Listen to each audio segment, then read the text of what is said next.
Hi, this is Scott with Spectre Gear, and for today's video we're doing another Sling 101 presentation. It's a series of videos where we talk about our slings, why we made certain design choices, or we talk about certain design characteristics, or explain certain features about our slings. So today what we're going to be talking about is our universal sling. We're going to be talking about why it's called a universal sling and explaining some of the reasons for that, and thus it'll probably allow you to make a much more informed buying decision and come up with some creative solutions for adapting slings to weapons that we don't have listed as stock configurations. So without further ado, let me kind of get into a little bit of a history lesson. Back when we first started manufacturing slings in late 2000, early 2001, so we're talking about 22 years ago, we had several stock configurations. We were manufacturing at the time just one type of sling. We were making a 3-point sling called a CQB sling. And we had CQB slings for the Remington 870, the Mini 14, the Car 15, the Mossberg 500, Mossberg 590, M1A, I believe, and FNFAL. So we had kind of a limited selection, but they were called those specific things. For instance, a Mini 14 CQB sling was called a Mini 14 CQB sling because it would come with the sling and then the adapters necessary to adapt that weapon to, or rather that sling to your weapon. Now what I'm talking about in terms of adapting is I did a separate video where I talked about the importance of side mounting tactical slings so that they function properly. At the time back then, most weapon systems came, for instance in the form of this AR-15, came with bottom mounted sling swivels at the front and the rear of the weapon. So in order to properly side mount the sling, short of having the customer actually bolt a swivel to the side of their stock, we had to come up with some kind of solution that would land the sling on the side of the weapon in the proper configuration. So we came up with, and in this case this is a very similar layout, but this is actually for an M1A, but it's almost identical in terms of how it looks for the configuration for the AR-15. But we came up with this stirrup type rear adapter, which mounted the sling on the side of the weapon at the rear, and this wraparound front adapter that mounted the sling on the side at the front. But what do we call those slings that already have, or what do we call the slings that we market for weapons that already have existing side-mounted sling swivels? Now the story is much better today than it used to be, but even back then there were weapon systems that came with side-mounted sling swivels, such as this FNFAL Para.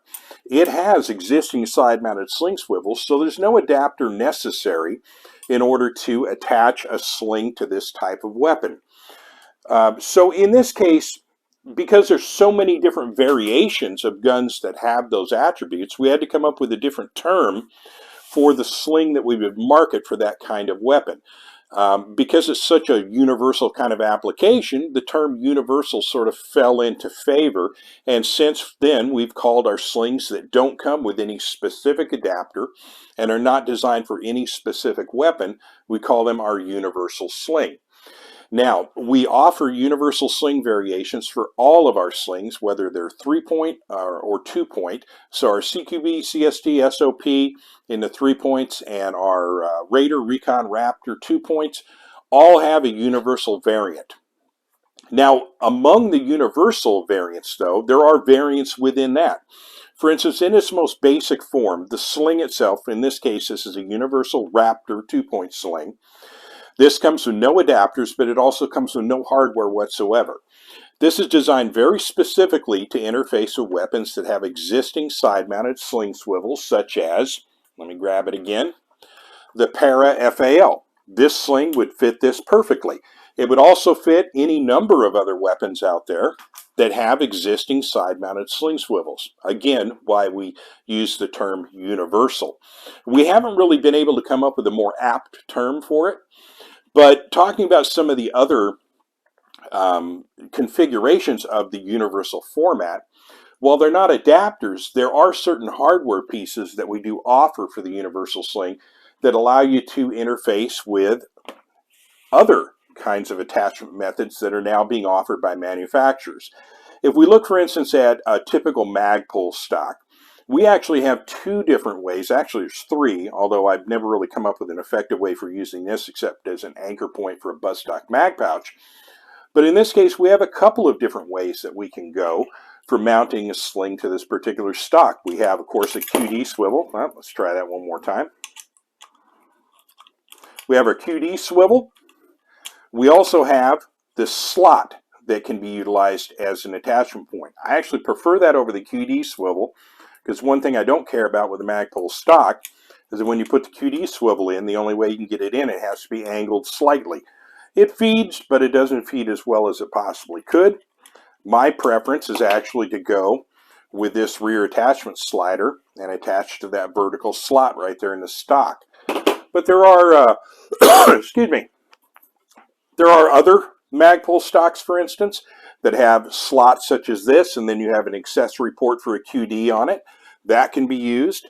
So we do have different variations and forms, and then we also have certain weapon systems, such as the HKG-36 here, that have loops already in existence. So it doesn't need any kind of adapter, but what it does need is a universal sling with the correct type of hooks to interface with this. And I could sit here and name off probably 100 different types of weapons out there where you can make the proper selection in terms of attachment points and then come up with a possible solution for your weapon system.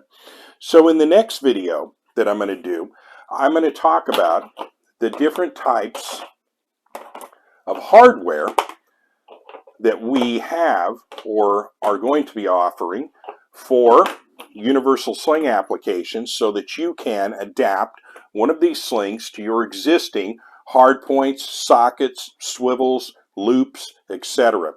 So that will be the next video in the series, and what we're going to do moving forward is kind of build out a different way of purchasing universal sling applications so that you can do custom configurations with your weapons. Because as mentioned, with the different types of stock options out there, it's kind of so many, particularly when you talk about the Lego gun, the AR-15 series, there's so many different ways that people have these set up. What we're going to do is come up with a custom way for you to basically do an a la carte selection. So you can select a sling, you can select whatever attachment point you have at the front and whatever attachment point you have at the rear, and come up with an absolute killer setup for your weapon system that fits perfectly. So with that, I'll bring it to a close, and as I said, we will be following up in the next video, and we'll be talking a little bit about these attachment methods and how they interface with different angles and setups and configurations on your weapon. So with that, I'll bring it to a close. Thank you for watching and or listening. If you're interested in these products, please visit us at spectergear.com. And as a reminder, all of our products are manufactured right here in the United States of America in Visalia, California. Have a wonderful day.